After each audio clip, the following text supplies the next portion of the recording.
తెల్లవారే వెలుగు రేఖలా పచ్చ పచ్చ పచ్చి మట్టి బొమ్మల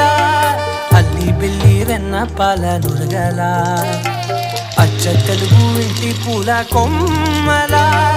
దేవదేవుడే పంపగా ఇలా దేవతే మా ఇంట అడుగే పెట్టెనంట బ్రహ్మ కళ్ళలో కాంతులే